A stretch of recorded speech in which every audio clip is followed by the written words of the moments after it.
Hi friends, welcome back to my channel. ಹೇಗಿದ್ದೀರಾ ಎಲ್ಲರೂ ಚೆನ್ನಾಗಿದ್ದೀರಾ? ನಾನು ಕೂಡ ಚೆನ್ನಾಗಿದ್ದೀನಿ.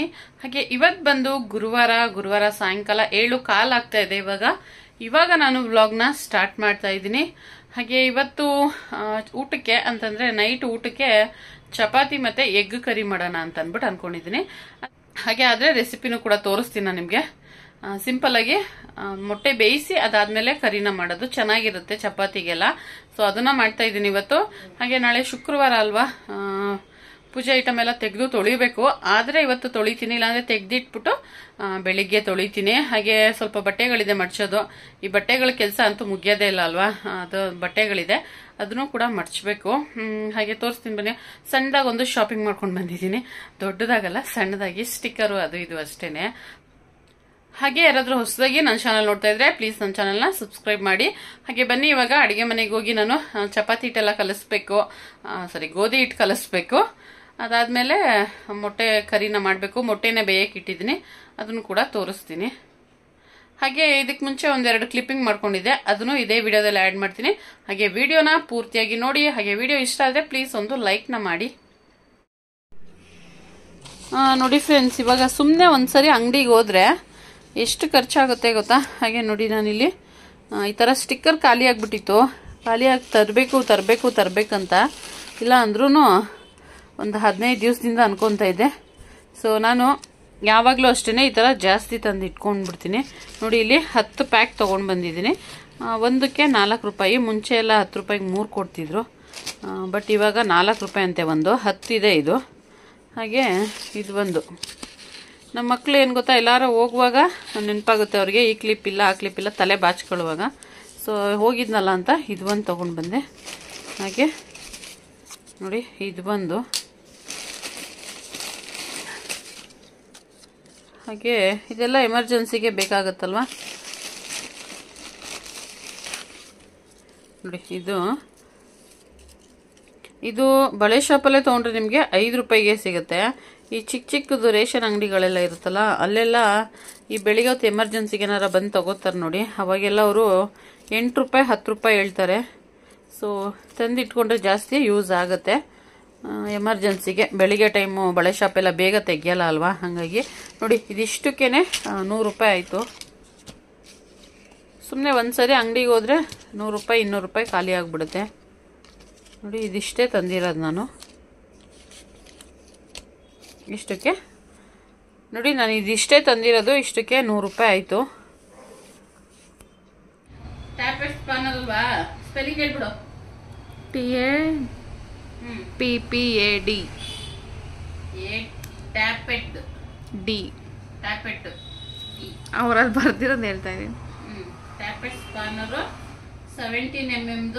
ಎಷ್ಟು? 10. ಹಾಗೆ ಏನಪ್ಪ ಹೇಳ್ತಾ ಇರೋದು ನನ್ನ ಮಗಳು. ಹಾಗೆ ನಾನೇನು ಬರಿತಾ ಇದ್ದೀನಿ ಅಂದರೆ, ಇದು ನಮ್ಮ ಫ್ಯಾಕ್ಟ್ರಿಗೆ ಐಟಮ್ ಆರ್ಡ್ರು ಬಂದಿತ್ತು. ಬಟ್ ಏನಂತಂದರೆ, ಇವಾಗ ಅವರು ದುಬೈಗೆ ಹೋಗಿರೋದ್ರಿಂದ ನಾನು ಮತ್ತು ಅವ್ರ ತಮ್ಮ ಇನ್ನೊಬ್ರು ಇದ್ದಾರಲ್ಲ, ಅವರಿಬ್ಬರು ಐಟಮ್ ಕಳಿಸೋದು ಅದೆಲ್ಲ ಮಾಡ್ತಾ ಇದ್ದೀವಲ್ಲ. ಸೊ ಅವ್ರು ಬರ್ದಿರೋದು ನಮಗೆ ಅರ್ಥ ಆಗ್ತಾ ಇರಲಿಲ್ಲ. ಅದಕ್ಕೆ ನನ್ನ ಮಗಳ ಹತ್ರ ಕೇಳಿಬಿಟ್ಟು ಬರ್ಕೊಂಡು ಹೋಗ್ತಾ ಇದ್ದೀನಿ. ನೋಡಿ ಫ್ರೆಂಡ್ಸ್, ಇದು ನಾನು ಬರ್ಕೊಂಡಿರೋ ಥರ ನಮಗೆ ಅರ್ಥ ಆಗೋ ಥರ ನಾನು ಬರ್ಕೊಂಡಿದ್ದೀನಿ. ಅವ್ರು ಬರ್ದಿರೋದಂತೂ ನಿಜ ಅರ್ಥ ಆಗ್ತಾ ಇರಲಿಲ್ಲ.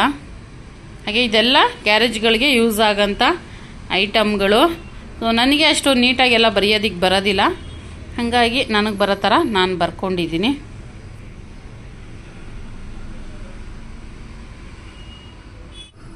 ಹಾಗೆ ನೋಡಿ, ಈ ಥರ ಬರ್ದು ಕಳಿಸಿದ್ದಾರೆ.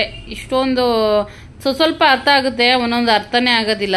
ಅದಕ್ಕೋಸ್ಕರ ಹೇಳ್ಬಿಟ್ಟು ಕೇಳ್ಕೊಂಡು ಬನ್ನಿ ಅಂತ ಹೇಳಿದರು. ಆಂಟಿ, ಈ ಅಕ್ಷರ ಗೊತ್ತಾಗ್ತಾ ಇದ್ರೆ ನಿಮ್ಮ ಮಗಳ ಕೈಯಿಂದ ಎಳಿಸ್ಕೊಳ್ಳಿ ಆಂಟಿ. ಗೊತ್ತಾಗ್ತಾ ಇಲ್ಲ ಏನಂತ ಅದು. ಇದು ಹಾಗೆ ಇವಾಗ ಇಲ್ಲಿ ಮೊಟ್ಟೆ ಬೇಯಕ್ಕೆ ಇಟ್ಟಿದ್ದೀನಿ. ಅದಕ್ಕೆ ಈರುಳ್ಳಿ ಸಿಪ್ಪೆ ಹಾಕಿರೋದು. ಅದಕ್ಕೆ ನೋಡಿ ಯಾವ ಕಲರ್ ಇದೆ ಅಂತ ಅಂದ್ಬಿಟ್ಟು. ಏನಂತಂದ್ರೆ, ಈರುಳ್ಳಿ ಸಿಪ್ಪೆ ಹಾಕಿದ್ರೆ ಬೇಗ ಬಿಡಿಸ್ಬೋದು ಮತ್ತೆ ಒಡೆಯಲ್ಲ ಮೊಟ್ಟೆ ಅಂತ ಅಂದ್ಬಿಟ್ಟು.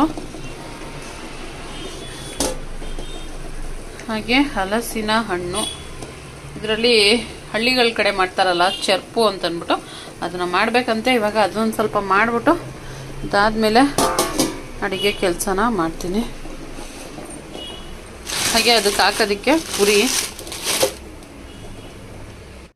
ಹಾಗೆ ಇವಾಗ ನಾನಿಲ್ಲಿ ಹಲಸಿನ ಹಣ್ಣನ್ನ ಕಟ್ ಮಾಡ್ತಾ ಇದ್ದೀನಿ.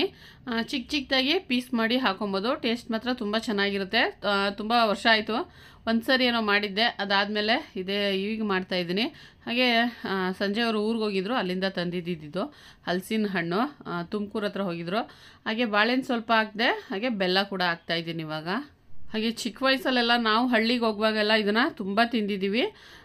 ಸಿಟಿಯವ್ರಿಗೆ ರಸಾಯನ ಅಂದರೆ ಗೊತ್ತಾಗುತ್ತೆ, ಬಟ್ ಚರ್ಪು ಅಂತ ಹಳ್ಳಿಗಳ ಕಡೆ ಫೇಮಸ್ ಇದು.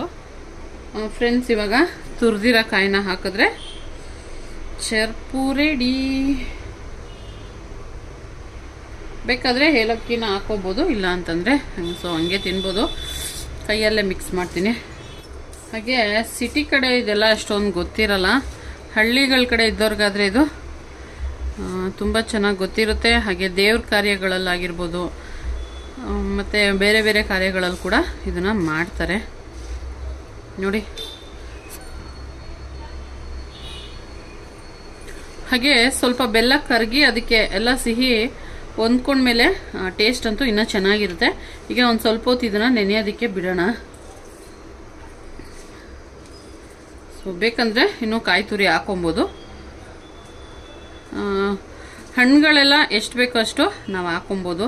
ಬಾಳೆಹಣ್ಣು ಬೇಕಾದ್ರೆ ಜಾಸ್ತಿ ಹಾಕ್ಬೋದು, ಅಥವಾ ಇದನ್ನು ಬೇಕಾದರೂ ಜಾಸ್ತಿ ಹಾಕಿ ಮಾಡ್ಕೊಬೋದು. ನೋಡ್ತಾ ಇದ್ರೇ ತಿನ್ನಬೇಕು ಅಂತ ಅನ್ನಿಸ್ತಾ ಇದೆ. ಸೊ ನೋಡಿ, ಮಿಕ್ಸ್ ಮಾಡಿ ಸ್ವಲ್ಪ ಹೊತ್ತು ಹಾಗೆ ಬಿಟ್ಬಿಡ್ತೀನಿ. ಅದಾದಮೇಲೆ ತೋರಿಸ್ತೀನಿ ನಾನು ನಿಮಗೆ. ಫ್ರೆಂಡ್ಸ್, ನಾನಿಲ್ಲಿ 2 ಈರುಳ್ಳಿ, ದೊಡ್ಡ ಸೈಜ್ 2 ಈರುಳ್ಳಿ ತೊಗೊಂಡಿದ್ದೀನಿ. ಹಾಗೆ ಇಲ್ಲಿ 3 ಟೊಮೊಟೊ ತೊಗೊಂಡಿದ್ದೀನಿ. ಇದನ್ನು ಕೂಡ ಕಟ್ ಮಾಡಿಬಿಟ್ಟು ನಾನು ಮಿಕ್ಸಿಲಿ ಹಾಕಿ ಟೊಮೊಟೊ ಪ್ಯೂರಿನ ಮಾಡ್ಕೊತೀನಿ. ಹಾಗೆ ಇಲ್ಲಿ ನಾನು ಗೋಡಂಬಿ ತೊಗೊಂಡಿದ್ದೀನಿ. ಇದೆಲ್ಲನೂ ಕೂಡ ರುಬ್ಕೊತೀನಿ ನಾನು. ಈರುಳ್ಳಿ ಮತ್ತು ಇದು ಗೋಡಂಬಿ ಹಾಕಿ ಒಂದ್ಸರಿ ಪೇಸ್ಟ್ ಮಾಡ್ಕೊತೀನಿ. ಹಾಗೆ ಟೊಮೊಟೊ ಪ್ಯೂರಿನೂ ಕೂಡ ಮಾಡ್ಕೊತೀನಿ. ಬೇಕಿದ್ರೆ ಹೆಚ್ಚು ಕೂಡ ಹಾಕೊಬೋದು ನಾವು. ನಾನಿಲ್ಲಿ ಸ್ವಲ್ಪ ಗ್ರೇವಿ ಗಟ್ಟಿ ಬರಲಿ ಅಂತ ಅಂದ್ಬಿಟ್ಟು ನಾನಿಲ್ಲಿ ಇದನ್ನು ಮಾಡ್ತಾ ಇದ್ದೀನಿ. ಹಾಗೆ ಇವಾಗ ನಾನು ಇದು ರುಬ್ಕೊಳ್ಳೋದಿಕ್ಕೆ ಫ್ರೆಂಡ್ಸ್, ನಾನಿವಾಗ ಇಲ್ಲಿ ಎಣ್ಣೆನ ಹಾಕ್ತಾ ಇದ್ದೀನಿ. ಇದಕ್ಕೆ ಸ್ವಲ್ಪ ಎಣ್ಣೆ ಜಾಸ್ತಿನೇ ಬೇಕಾಗುತ್ತೆ. ಹಾಗೆ ಏನಪ್ಪ ಬಟ್ಲಲ್ಲಿ ಇಟ್ಕೊಂಡಿದ್ದಾರೆ ಅನ್ಕೊಂಬೇಡಿ. ಇದು ಹಲಸಿನ ಹಣ್ಣು ಕಟ್ ಮಾಡೋದಕ್ಕೆ ತಗೊಂಡಿದಾರಲ್ಲ, ಹಲಸಿನ ಹಣ್ಣು ಕಟ್ ಮಾಡೋದಕ್ಕೆ. ಇನ್ನು ಅಲ್ಲಿ ಇಲ್ಲಿ ಇಟ್ಟರೆ ಚೆಲ್ಲೋಗ್ಬಿಡುತ್ತೆ. ಇದು ಕೈಗೆ ತಾಕ್ಸಿದ್ರೆ ಚೆಲ್ಲೋಗ್ಬಿಡುತ್ತೆ. ಮೊದಲೇ ಎಣ್ಣೆ ರೇಟ್ ಎಷ್ಟಾಗಿದೆ ಅಲ್ವಾ, ಹೀಗಾಗಿ ಅದರಲ್ಲಿರೋದನ್ನೇ ಹಾಕಿದ್ದೀನಿ ನಾನಿವಾಗ. ಅದ್ರ ಜೊತೆಗೆ ಏನಪ್ಪ ಅಂತಂದ್ರೆ ಒಂದು ಏಲಕ್ಕಿ. ನಮ್ಮನೇಲಿ ಏಲಕ್ಕಿ, ಲವಂಗ ಅದೆಲ್ಲ ಹಾಕಬಾರ್ದು, ಹಾಗಾಗಿ 2 ಲವಂಗ, ಒಂದು 2 ಪೀಸ್ ಚಕ್ಕೆ ಹಾಕ್ತಾ ಇದ್ದೀನಿ. ಅದಾದ್ಮೇಲೆ ಸ್ವಲ್ಪ ಜೀರಿಗೆ. ಈಗ ನೋಡಿ, ಆ ಲವಂಗ ದಪ್ಪ ಆದಾಗ ಸಿಡಿದ್ಬಿಡುತ್ತೆ. ಹಾಗೆ ಇವಾಗ ಇದಕ್ಕೆ ಡೈರೆಕ್ಟ್ ಹಂಗಂಗೆ ಮಾಡ್ಬಿಡ್ತೀನಿ. ಮತ್ತೆ ಒಂದೊಂದು ಬಟ್ಲಿಗೆ ಹಾಕಿದ್ರೆ ನಾನು ಎಲ್ಲ ಪಾತ್ರೆ ಎಲ್ಲ ತೊಳಿಬೇಕಾಗತ್ತೆ. ಹಾಗೆ ಇದೊಂದು ಸ್ವಲ್ಪ ಟೈಮ್ ಹಿಡಿಯುತ್ತೆ ಅಂತಾನೆ ಹೇಳ್ಬೋದು. ಒಂದು 15ರಿಂದ 20 ನಿಮಿಷ ಅಂತೂ ಬೇಕಾಗುತ್ತೆ. ಇಲ್ಲಾಂದ್ರೆ ಒಂದು ಹಾಫ್ ಅನ್ ಅವರ್ ಒಳಗಡೆ ಒಂದು ಗ್ರೇವಿನ ಮಾಡ್ಬೋದು. ಅದ್ರ ಟೇಸ್ಟ್ ಚೆನ್ನಾಗಿರುತ್ತೆ. ಹಾಗೆ ನಾನಿವಾಗ ಇಲ್ಲಿ ಏನಿದು ಈರುಳ್ಳಿ ಮತ್ತೆ ಏನದು ಗೋಡಂಬಿ ಅದು ಫ್ರೈ ಮಾಡಿದ್ನಲ್ಲ, ಅದನ್ನ ಹಾಕ್ತಾ ಇದ್ದೀನಿ. ಇನ್ನೂ ಒಂದು ಸ್ವಲ್ಪ ಈರುಳ್ಳಿ ಇದೆ, ಅದನ್ನ ರುಬ್ಬೇಕು. ಅಷ್ಟೊಳಗಡೆ ಇದು ಫ್ರೈ ಆಗ್ತಾ ಇರಲಿ. 2 ಸೆಕೆಂಡ್ ಅದನ್ನು ಹಾಕ್ಬಿಡ್ತೀನಿ.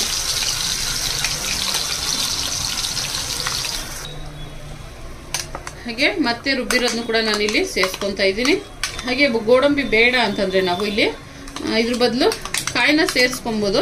ಇದೆಲ್ಲ ಗ್ರೇವಿ ಆದಮೇಲೆ ಕಾಯಿನ ಸ್ವಲ್ಪ ಒಂದು 2-3 ಸ್ಪೂನ್ ಅಷ್ಟು ಚೆನ್ನಾಗಿ ನುಣ್ಣಗೆ ರುಬ್ಬಿಟ್ಟು ಅದನ್ನು ಸೇರಿಸ್ಬೋದು. ಈಗ ನಾನಿಲ್ಲಿ ಈರುಳ್ಳಿನ ಚೆನ್ನಾಗಿ ಫ್ರೈ ಆಗಲಿ, ಇದು ಹಸಿ ವಾಸನೆ ಹೋಗೋವರೆಗೂ.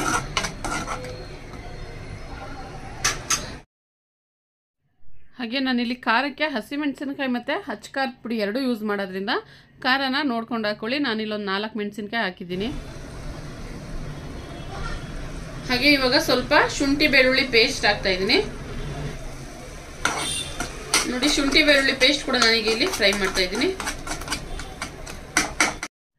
ಇವಾಗ ಒಂದು ಸ್ವಲ್ಪ ಫ್ರೈ ಆದಮೇಲೆ ಅಚ್ಕಾರದ ಪುಡಿನ ಹಾಕ್ತಾ ಇದ್ದೀನಿ. ನಾನು 1.25 ಅಷ್ಟು ಅಚ್ಕಾರದ ಪುಡಿನ ಹಾಕ್ತಾ ಇದ್ದೀನಿ. ಹಾಗೆ ಇವಾಗ 1 ಸ್ಪೂನಷ್ಟು ಧನಿಯಾ ಪೌಡರು, ಸ್ವಲ್ಪ ಗರಂ ಮಸಾಲ, ಒಂದು ಅರ್ಧ ಸ್ಪೂನಷ್ಟು, ಹಾಗೆ ಸ್ವಲ್ಪ ಅರಿಶಿನ. ಹಾಗೆ ಇವಾಗ ಇದನ್ನೆಲ್ಲ ಚೆನ್ನಾಗಿ ಮಿಕ್ಸ್ ಮಾಡೋಣ. ಹಾಗೆ ನಾನಿಲ್ಲಿ ಸ್ವಲ್ಪ MTR ಅವರ ಕಾಶ್ಮೀರಿ ಚಿಲ್ಲಿ ಪೌಡರ್ನ ಹಾಕ್ತಾ ಇದ್ದೀನಿ. ಸ್ವಲ್ಪ ಅಂದ್ರೆ ಅದು ಕಲರ್ನ ಕೊಡುತ್ತೆ ಸ್ವಲ್ಪ, ಅದಕ್ಕೋಸ್ಕರ. ಇಲ್ಲ ಅಂತಂದ್ರೆ ನಾರ್ಮಲ್ ಪೌಡರ್ನೇ ಹಾಕೊಬಹುದು, ಅದೇನು ತೊಂದರೆ ಇಲ್ಲ. ಹಾಕಿದ್ದೀನಮ್ಮ ಅದನ್ನೂ. ಖಾರ ತಿಂದ್ಬಿಡುವಂತೆ. ಖಾರನೇ ಇಲ್ಲ, ಖಾರ ಎಲ್ಲ ತುಂಬಾ ಜಾಸ್ತಿ. ಓಹೋ, ಯಾವಾಗ ಬುದ್ಧಿ ಬಂದ್ಬಿಡ್ತಾವ, ಜ್ಞಾನೋದಯ. ಮಾಡಿ ಇಟ್ಕೊಂಡಿರೋದು. ಟೊಮೊಟೊ ರುಬ್ತಾ ಇದ್ದೀನಲ್ಲ ಅದಕ್ಕೆ. ಫ್ರೆಂಡ್ಸ್, ಇವಾಗ ನಾನಿಲ್ಲಿ ಒಂದು ಸ್ವಲ್ಪ ನೀರನ್ನ ಹಾಕ್ತೀನಿ. ನೋಡಿ ಫ್ರೆಂಡ್ಸ್, ಇವಾಗ ನಾನಿಲ್ಲಿ ಟೊಮೊಟೊನು ಸೇರಿಸ್ಕೊಂಡಿದ್ದೀನಿ. ಹಾಗೆ ಇನ್ನೂ ಒಂದು ಸ್ವಲ್ಪ ಟೊಮೊಟೊ ಇದೆ, ಅದನ್ನು ಕೂಡ ಈಗ ರುಬ್ಕೊಂತೀನಿ. ಫ್ರೆಂಡ್ಸ್, ಇವಾಗ ಮಿಕ್ಕಿದ ಟೊಮೊಟೊ ಪ್ಯೂರಿ ಕೂಡ ಹಾಕಿ ನಾನು ಚೆನ್ನಾಗಿ ಮಿಕ್ಸ್ ಮಾಡ್ತೀನಿ. ಹಾಗೆ ಇದಕ್ಕೆ ಇವಾಗ ನೀರನ್ನ ಸೇರಿಸಿ ಬೇಯೋದಕ್ಕೆ ಬಿಟ್ಬಿಡೋಣ. ಫ್ರೆಂಡ್ಸ್, ನೋಡಿ ಇವಾಗ ಸ್ವಲ್ಪ ಚೆನ್ನಾಗಿ ಗ್ರೇವಿ ಫ್ರೈ ಆಗಿದೆ. ಇದಕ್ಕೆ ಇವಾಗ ನಾನು ನೀರನ್ನ ಆ್ಯಡ್ ಮಾಡಿ ಹಾಗೆ ಉಪ್ಪನ್ನು ಕೂಡ ಹಾಕ್ತೀನಿ. ಹಾಗೆ ಮೊಟ್ಟೆ ಕೂಡ ಹಾಕಬೇಕು. ಅದಕ್ಕೆ ಇನ್ನೊಂದು ಸ್ವಲ್ಪ ಮೊಟ್ಟೆಗೊಂದು ಪ್ರಾಸೆಸ್ ಇದೆ, ಅದನ್ನ ಮಾಡಾದ್ಮೇಲೆ ಮೊಟ್ಟೆನ ಇದ್ರೊಳಗಡೆ ಹಾಕಿದ್ರೆ ಟೇಸ್ಟಿ ಆದ ಎಗ್ ಕರಿ ರೆಡಿ ಆಗುತ್ತೆ. ಅರ್ಜೆಂಟಾಗಿ ಒಂದು ಟೈಮ್ಗೆ ಏನಾದ್ರು ಮಾಡಬೇಕು ಅಂದಾಗ ನಾನು ಇದನ್ನೇ ಮಾಡೋದು. ಅದ್ರ ಮಧ್ಯೆ ಇಲ್ಲಿ ನಮ್ಮ ಶರ್ಪು ಏನಿದೆ ಅದು ಕೂಡ ರೆಡಿಯಾಗಿದೆ. ನೋಡಿ ಇಲ್ಲಿ ಎಷ್ಟು ಚೆನ್ನಾಗಿ ಬೆಲ್ಲ ಎಲ್ಲ ಕರಗಿ ನೀರು ಬಿಡ್ತಾ ಇದೆ ಅಲ್ವಾ. ಸೊ ಇವಾಗಂತೂ ಇನ್ನ ಟೇಸ್ಟು ಡಬಲ್ ಆಗಿರುತ್ತೆ ಅಂತಾನೆ ಹೇಳ್ಬೋದು. ಬನ್ನಿ ಇವಾಗ ಇದಕ್ಕೆ ಕಡಲೆಪುರಿನ ಆ್ಯಡ್ ಮಾಡ್ತೀನಿ. ಹಾಗೆ ಇವಾಗ ನಾನಿಲ್ಲಿ ಕಡಲೆಪುರಿನ ಹಾಕ್ತಾ ಇದ್ದೀನಿ. ಸೊ ಸ್ವಲ್ಪನೇ ಸಾಕು, ಜಾಸ್ತಿ ಹಾಕೊಂಬಾರ್ದು. ನೋಡಿ ಹಾಗೆ ಮಿಕ್ಸ್ ಮಾಡೋಣ. ನಾವು ಬೇಕಾದ್ರೆ ಕಾಯಿ ಬೆಲ್ಲ ಎಲ್ಲ ಬೇಕಾ ಇನ್ನೂ ಒಂದು ಸ್ವಲ್ಪ ಜಾಸ್ತಿ ಬೇಕಾದರೂ ಹಾಕೊಬೋದು. ಸದ್ಯಕ್ಕೆ ಸಾಕಿದಕ್ಕೆ ನೋಡಿ. ಹಾಗೆ ಇದನ್ನ ಸ್ವಲ್ಪ ಹೊತ್ತು ಮುಚ್ಚಿಟ್ಬಿಡ್ತೀನಿ. ಹಾಗೆ ಬಂದ್ರೆ ಇಲ್ಲಿಗೆ ಇವಾಗ ಇದಕ್ಕಿನ್ನ ನೀರು ಸೇರಿಸಿಲ್ಲ ನಾನು. ಹಾಗೆ ನೋಡಿ ಇವಾಗ ಸ್ವಲ್ಪ ಬೆಂದು ಎಣ್ಣೆ ಎಲ್ಲ ಸೈಡಲ್ಲೆಲ್ಲ ಬರ್ತಾ ಇದೆ, ಕಾಣಿಸ್ತಾ ಇರ್ಬೋದು ಇಲ್ಲೆಲ್ಲ ನೋಡಿ. ಇವಾಗ ನಾನು ಇದಕ್ಕೆ ನೀರನ್ನ ಸೇರಿಸ್ತೀನಿ. ಇನ್ನು ಮನೆಯಲ್ಲಿ ಕೆಲಸ ಎಲ್ಲ ಮಾಡಬೇಕು. ಈಗ ಇದು ಊಟ ಎಲ್ಲ ಆದಮೇಲೆ ಒಂದು ರೌಂಡ್ ಪಾತ್ರೆ ಎಲ್ಲ ತೊಳೆದು ಅಡುಗೆ ಮನೆ ಎಲ್ಲ ಕ್ಲೀನ್ ಮಾಡಿ ಮಲ್ಕೊತೀನಿ. ನಾವು ಗೋಡಂಬಿ ಹಾಕಿದ್ದೀವಲ್ಲ, ಹಾಗಾಗಿ ಸ್ವಲ್ಪ ಗ್ರೇವಿ ಗಟ್ಟಿನೇ ಬರುತ್ತೆ. ಹಾಗಾಗಿ ನೋಡಿ ನೀರನ್ನ ಸೇರಿಸ್ಕೊಬೇಕು. ನಾನಿಲ್ಲಿ ಒಂದು 3/4 ಗ್ಲಾಸ್ ಅಷ್ಟು ನೀರನ್ನ ಹಾಕಿದ್ದೀನಿ.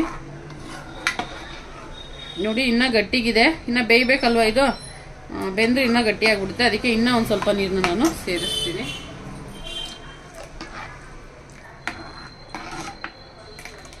ನೋಡಿ ಈ ಥರ ಈಸಿ. ಈರುಳ್ಳಿ ಟೊಮೊಟೊ ರುಬ್ಕೊಳ್ಳೋದು, ಒಗ್ಗರಣೆ ಮಾಡೋದು ಅಷ್ಟೇನೆ. ನೋಡಿಕೊಂಡು ನೀವು ನೀರನ್ನ ಸೇರಿಸ್ಕೊಳ್ಳಿ, ಯಾಕೆಂದರೆ ಬೇಯಬೇಕು. ಆಮೇಲೆ ಗಟ್ಟಿ ಗೊಜ್ಜು ಥರ ಆಗ್ಬಿಟ್ರೆ ಆಗೋದಿಲ್ಲ. ಇದು ಸ್ವಲ್ಪ ಇದೇ ಥರ ಇರಬೇಕಲ್ವ, ಹಾಗಾಗಿ ನಾನು ಇಷ್ಟು ನೀರನ್ನ ಸೇರಿಸ್ಕೊತಾ ಇದ್ದೀನಿ. ಹಾಗೆ ನಾನು ಗೋಡಂಬಿ ಕೂಡ ಸ್ವಲ್ಪ ಜಾಸ್ತಿನೇ ಹಾಕಿದ್ದೆ. ಗೋಡಂಬಿ ಇಲ್ಲ ಅಂದರೆ ಹೇಳಿದ್ನಲ್ಲ, ಕಾಯಿ ಕೂಡ ಹಾಕೊಬೋದು. ಹಾಗೆ ಇವಾಗ ಮೊಟ್ಟೆನೆಲ್ಲ ಬಿಡಿಸ್ಕೊಂಡ್ಬಿಡ್ತೀನಿ.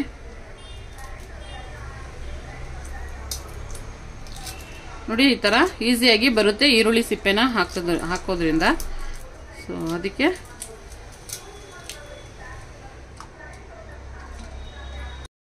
ಹಾಗೆ ನೋಡ್ತಾ ಇದ್ದೀರಲ್ಲ, ಆ ಮೊಟ್ಟೆ ಇಷ್ಟು ಈಸಿಯಾಗಿ ಬರ್ತಾ ಇದೆ ಅಂತ ಅಂದ್ಬಿಟ್ಟು. ಒಂದೊಂದ್ಸರಿ ಬರೋದೇ ಇಲ್ಲ, ಮೊಟ್ಟೆನೂ ಸಮೇತ ಬಂದ್ಬಿಡುತ್ತೆ. ಈ ಥರ ಮಾಡಿದ್ರೆ ಈಸಿಯಾಗಿ ಮೊಟ್ಟೆ ಬಿಡಿಸ್ಬೋದು. ಫ್ರೆಂಡ್ಸ್, ಇವಾಗ ಮೊಟ್ಟೆನ ಬಿಡಿಸಿಟ್ಕೊಂಡಿದ್ದೀನಿ. ಅದಕ್ಕೆ ನಾನು ಇಲ್ಲಿ ಚಾಕುವಿಂದ ಈ ಥರ ಒಂದೊಂದು ಕಟ್ನ ಮಾಡ್ತಾ ಇದ್ದೀನಿ. ನೋಡಿ ಈ ಥರ.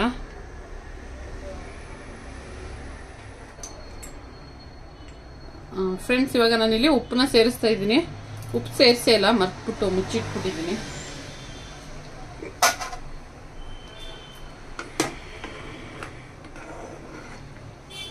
ಹಾಗೆ ಇವಾಗ ಇದು ಒಂದು ಸ್ವಲ್ಪ ಚೆನ್ನಾಗಿ ಬೇಯಲಿ. ನಾನು ಈ ಕಡೆ ಇದನ್ನ ಮೊಟ್ಟೆನ ಒಗ್ಗರಣೆ ಮಾಡ್ಕೊಂಡ್ಬಿಡ್ತೀನಿ. ಹಾಗೆ ಸ್ವಲ್ಪ ಕೊತ್ತಂಬರಿ ಸೊಪ್ಪು ಲಾಸ್ಟಲ್ಲಿ ಹಾಕೋದಕ್ಕೆ. ಹಾಗೆ ಇವಾಗ ಸ್ಟವ್ ಮೇಲೆ ಒಂದು ಪಾನ್ನ ಇಟ್ಟಿದ್ದೀನಿ. ಹಾಗೆ ಅದಕ್ಕೆ ಸ್ವಲ್ಪ ಎಣ್ಣೆ, ಸ್ವಲ್ಪ ಅಚ್ಚಕಾರದ ಪುಡಿ, ಸ್ವಲ್ಪ ಅರಶಿನ, ಹಾಗೆ ಸ್ವಲ್ಪ ಪೆಪ್ಪರ್ ಪೌಡರು, ಒಂದು ಸ್ವಲ್ಪ ಉಪ್ಪು ಚೆನ್ನಾಗಿ ಮಿಕ್ಸ್ ಮಾಡಿಬಿಟ್ಟು ಇದಕ್ಕೆ ನಾವಿಲ್ಲಿ ಮೊಟ್ಟೆನ ಸೇರಿಸ್ಕೊಬೇಕು ಇವಾಗ. ಹಾಗೆ ಫ್ರೆಂಡ್ಸ್, ಇದಕ್ಕೆ ಮುಂಚೆ ನಾನು ಇದನ್ನು ಅಪ್ಲೋಡ್ ಮಾಡಿದ್ದೀನಿ ಅನ್ನೋದು ನನಗೆ ಮರ್ತೋಗ್ಬಿಟ್ಟಿದೆ. ಸೊ ಈಗ ಮಾಡ್ತಾ ಇದ್ನಲ್ಲ, ನನಗಿದು ತುಂಬ ಇಷ್ಟ. ಇದು ಎಗ್ ಕರಿ ತುಂಬ ಚೆನ್ನಾಗಿರುತ್ತೆ, ಟೇಸ್ಟಿಯಾಗಿರುತ್ತೆ. ಇದು ಒಂದು 5 ನಿಮಿಷ ಚೆನ್ನಾಗಿ ಫ್ರೈ ಆಗಲಿ, ಅದಾದಮೇಲೆ ಸೇರಿಸೋಣ ನಾವು. ನೋಡಿ ಫ್ರೆಂಡ್ಸ್, ಎಣ್ಣೆ ಎಲ್ಲ ಇವಾಗ ಮಸಾಲೆಯಿಂದ ಆಚೆ ಬಂದು ತೇಲ್ತಾ ಇದೆ ನೋಡಿ. ಈ ಥರ ಬೇಯಿಸ್ಕೊಂಡ್ರೆ ಟೇಸ್ಟು ಚೆನ್ನಾಗಿ ಬರುತ್ತೆ. ಹಾಗೆ ನಾನು ಇವಾಗ ಈ ಟೈಮಲ್ಲಿ ಏನು ಮಾಡ್ತೀನಪ್ಪ ಅಂದರೆ ಈ ಲವಂಗ ಅದೆಲ್ಲ ತೆಗೆದುಬಿಡ್ತೀನಿ. ಇದೆಲ್ಲ ಸಿಕ್ಬಿಟ್ರೆ ನನ್ನ ಮಗಳು ನೋಡಿ, ಹಾಗೆ ಇಲ್ಲಿ ಏಲಕ್ಕಿ ಲವಂಗ ಅದೆಲ್ಲನೂ ಕೂಡ ನಾನು ತೆಗೆದು ಆಚೆ ಹಾಕ್ಬಿಡ್ತೀನಿ. ಇನ್ನೊಂದಿದೆ, ಈಗ ಅದನ್ನು ಹುಡುಕ್ಬೇಕು. ಹಾಗೆ ನನ್ನ ಮಗಳು ಹಾರಿಕಾ ಇದ್ದಾಳಲ್ಲ, ಅವಳಿಗೇನಂತಂದರೆ ಈ ಲವಂಗ ಫ್ಲೇವರ್ ಎಲ್ಲ ಇಷ್ಟನೇ ಆಗೋದಿಲ್ಲ. ಸೊ ನಾನು ಹಾಕಿದ್ರೂ ಅದು ಅಡುಗೆ ಎಲ್ಲ ಕುಕ್ ಆದಮೇಲೆ ನಾನು ಅದನ್ನು ತೆಗೆದು ಆಚೆ ಹಾಕ್ಬಿಡ್ತೀನಿ. ಈ ಟೊಮೊಟೊ ಬಾತು ಯಾವುದೇ ಮಾಡಿದ್ರು ಅಷ್ಟೇ, ಅದೇ ಥರ ಮಾಡೋದಿಲ್ಲ, ತಿನ್ನೋದಿಲ್ಲ ಅವಳು, ಅದಕ್ಕೋಸ್ಕರ. ಹಾಗೆ ಮೊಟ್ಟೆ ನೋಡಿ ಇಷ್ಟು ಫ್ರೈ ಆಗಿದೆ. ಇವಾಗ ನಾನು ಇದಕ್ಕೆ ಸೇರಿಸ್ಬಿಡ್ತೀನಿ. ಸೊ ಒಂದು 20 ರಿಂದ 25 ನಿಮಿಷದಲ್ಲಿ ಮೊಟ್ಟೆ ಗೊಜ್ಜು ರೆಡಿ, ಮೊಟ್ಟೆ ಗ್ರೇವಿ. ಈಗ ಮಸಾಲೆ ಎಲ್ಲ ಮೊಟ್ಟೆಗೆ ಇಟ್ಕೊಳ್ಳಿ ಅಂತ ಇನ್ನೂ ಒಂದು 5 ನಿಮಿಷ ಬೇಯಿಸಿದ್ರೆ ರೆಡಿ. ಫ್ರೆಂಡ್ಸ್, ಇವಾಗ ನಾನಿಲ್ಲಿ ಕೊತ್ತಂಬರಿ ಸೊಪ್ಪನ್ನ ಲಾಸ್ಟಲ್ಲಿ ಹಾಕ್ತಾ ಇದ್ದೀನಿ. ಎಗ್ ಕರಿ ರೆಡಿ ಆಗುತ್ತೆ ಇವಾಗ. ನೋಡಿ ಫ್ರೆಂಡ್ಸ್, ಇವಾಗ ನಾನಿಲ್ಲಿ ಎಗ್ ಕರಿನ ರೆಡಿ ಮಾಡಿದ್ದೀನಿ. ಹಾಗೆ ಏನಪ್ಪ ಇದು ಎಗ್ ಕರಿ ಮಾಡ್ತಾ ಇದ್ರು, ಆಗಲೇ ಹೋಗಿ ಪಾರೆ ತೊಳಿತಾ ಇದ್ರೆ ಅನ್ಕೊಂಡ್ರಾ? ಏನು ಮಾಡೋದು ಫ್ರೆಂಡ್ಸ್, ಮನೆಗೆ ಬಂದ ತಕ್ಷಣ, ಕೆಲಸದಿಂದ ಮನೆಗೆ ಬಂದ ತಕ್ಷಣ ಮನೆಯಲ್ಲೂ ಒಂದು ರಾಶಿ ಕೆಲಸ ಇರುತ್ತೆ. ಸೊ ಆದಷ್ಟು ನನ್ನ ಮಕ್ಕಳು ಕೆಲಸ ಮಾಡಿಕೊಡ್ತಾರೆ ನನಗೆ. ಅವ್ರಿಗೆ ಎಕ್ಸಾಮ್ ಅಥವಾ ಓದೋದೇನಾರು ಇದ್ದಾಗ ನಾನೇ ಮಾಡ್ಕೊಬೇಕಾಗುತ್ತೆ. ಹಾಗೆ ಇಲ್ಲಿ ಗೋಧಿ ಹಿಟ್ಟು ಕಲಸಿ ಇಟ್ಟಿದ್ದೆ ನಾನು. ಚಪಾತಿ ಸ್ವಲ್ಪ ಹೊತ್ತು ನೆನಿಲಿ ಅದು ಹಿಟ್ಟು, ಅದಾದಮೇಲೆ ಚಪಾತಿ ಮಾಡೋಣ ಅಂತಂದ್ಬಿಟ್ಟು ಅಷ್ಟೊಳಗಡೆ ಪಾತ್ರೆ ತೊಳೆಯೋಣ ಅಂತ ಈ ಥರ ಮಾಡ್ತಾಯಿದ್ದೀನಿ. ಗ್ರೇವಿ ಮಾಡುವಾಗಲೂ ಬೇಕಾದ್ರೆ ಪಾತ್ರೆ ತೊಳಿಬೋದಾಗಿತ್ತು, ಬಟ್ ಅಷ್ಟರಲ್ಲಿ ನಾನು ಈ ಚರ್ಪೆಲ್ಲ ಮಾಡ್ತಾಯಿದ್ನಲ್ಲ. ಸೊ ಹಾಗಾಗಿ ಕೆಲ್ಸಕ್ಕೆ ಹೋಗೋರ ಪರಿಸ್ಥಿತಿ ಆಲ್ಮೋಸ್ಟ್ ಇದೇ ಥರ ಇರುತ್ತೆ ಅಂತಲೇ ಹೇಳ್ಬೋದು. ಹಾಗೆ ನಿಮಗೆ ಈ ವಿಡಿಯೋ ಸ್ವಲ್ಪನಾದರೂ ಇಷ್ಟ ಆದರೆ ಪ್ಲೀಸ್ ಒಂದು ಲೈಕ್ ಮಾಡಿ, ಶೇರ್ ಮಾಡಿ, ಕಮೆಂಟ್ ಮಾಡಿ. ಹಾಗೆ ಇನ್ನೂ ನನ್ನ ಚಾನಲ್ನ ಸಬ್ಸ್ಕ್ರೈಬ್ ಮಾಡದೆ ನೋಡ್ತಾ ಇದ್ದರೆ ಪ್ಲೀಸ್ ಸಬ್ಸ್ಕ್ರೈಬ್ ಮಾಡಿ, ಸಪೋರ್ಟ್ ಮಾಡಿ. ಹಾಗೆ ನೆಕ್ಸ್ಟ್ ವಿಡಿಯೋದಲ್ಲಿ ಸಿಗೋರ್ಗು ಬಾಯ್ ಫ್ರೆಂಡ್ಸ್.